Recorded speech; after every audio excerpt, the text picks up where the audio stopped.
เขาก็สลัดเนาะเขาบอกว่าเอาทางนี้เขาจับเขาไปที่ทางกลาง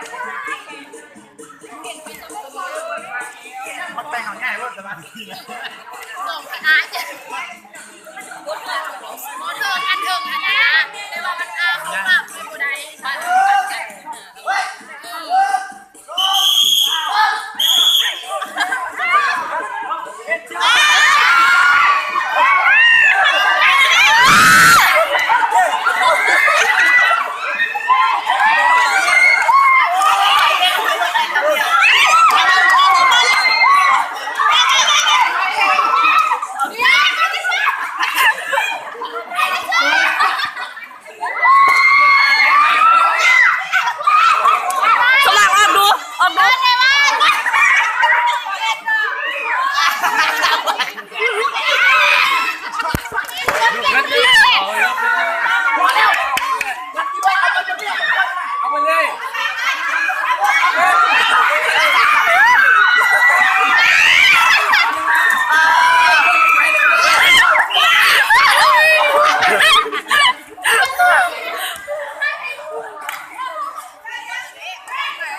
หมดแล้ว